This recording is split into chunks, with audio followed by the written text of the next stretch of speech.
Michigan Early Literacy Collaborative 2015. This module addresses Common Core State Standard L.1.4c. Readers identify frequently occurring root words and their inflectional forms.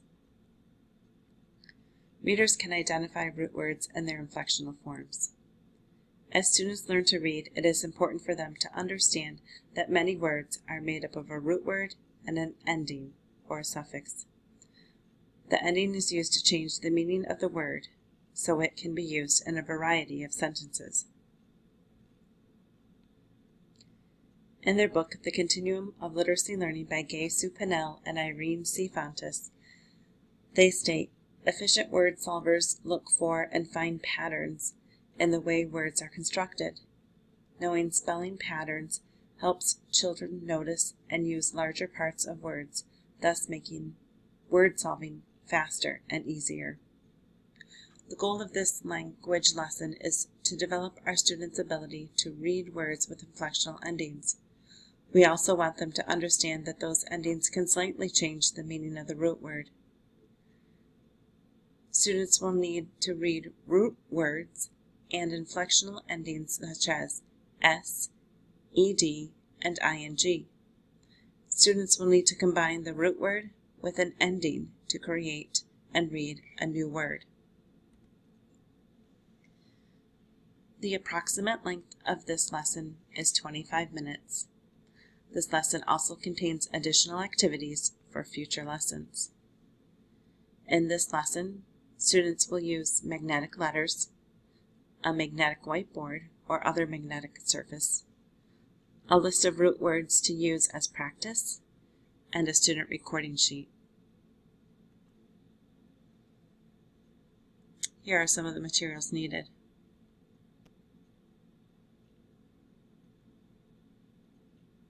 Here we begin the instructional sequence. As we learn to read, it is important for us to understand that many words are made up of a root word and an ending or a suffix. The ending is used to change the meaning of the root word, so it can be used in a variety of sentences. You will want to engage your readers by reminding them, "Readers, we have been learning so much about words to help us become better readers. We have learned that sometimes words have more than one part.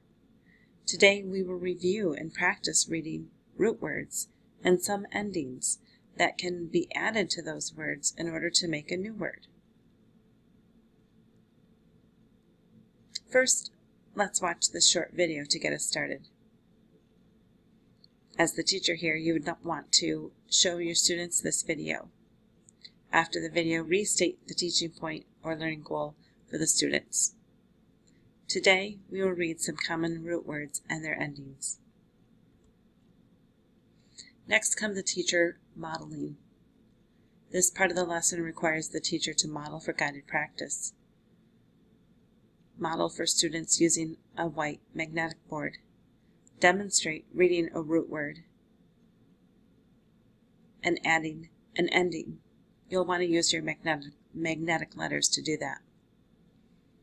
Demonstrate reading both individually and then together as shown in the video. Some possible root words to use might be stop, jump, and meet. Watch me as I read the root word play. Now, watch as I take the letters ing and put them together next to the word play. Listen as I read each part alone. Now I'm going to slide them together and read the whole word all together.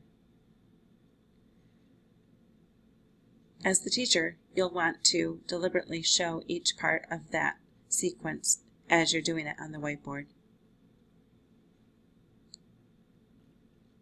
Now, let's discuss how adding the suffix to the word slightly changed the meaning of the root word. During the lesson, the teacher would pause here to discuss the words with your students to ensure that your students have a complete understanding of the new word and how the root word changed, which may include changing the tense of the word.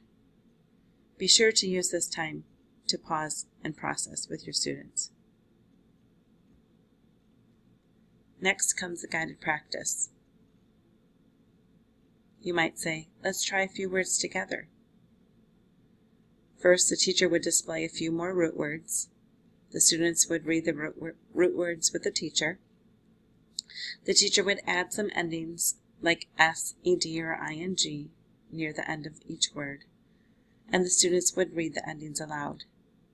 Finally, the teacher would slide the endings close to the root words and then point to each whole word as students would read them aloud. At this time, the teacher will show students a root word by holding up the word printed on an index card.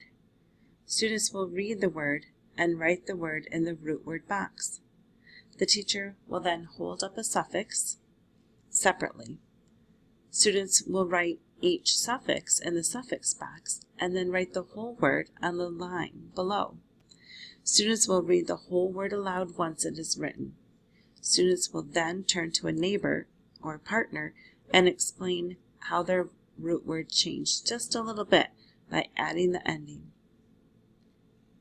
You might have students share out with the group as time allows. You would continue this process for a total of about 3 words, more if needed.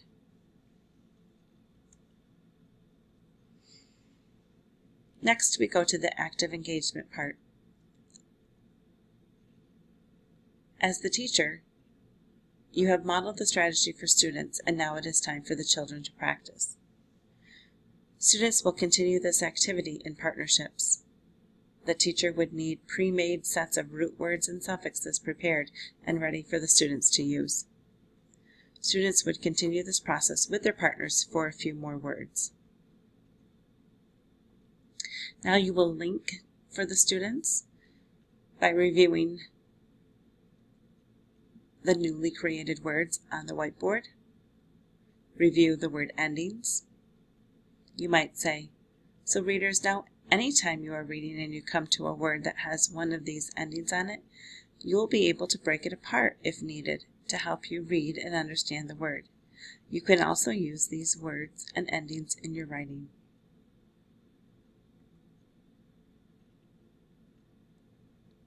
A teacher would individually orally assess each student on today's skill. Show students root words and affixes on separate flashcards. Ask each student to read the root words alone, add the ending, and then read the whole word. You would do this for about 4 words. This same recording sheet that you used previously can be used for the assessment as well. On the next few slides, you will see a list of resources. First, we have some resources for the teacher to build your knowledge on this standard. Next, we have some engaging sites and games for students. And don't forget to integrate this skill throughout your day. Here you will see a few ideas to help you do that. L.1.4c. Identify frequently occurring root words and their inflectional forms.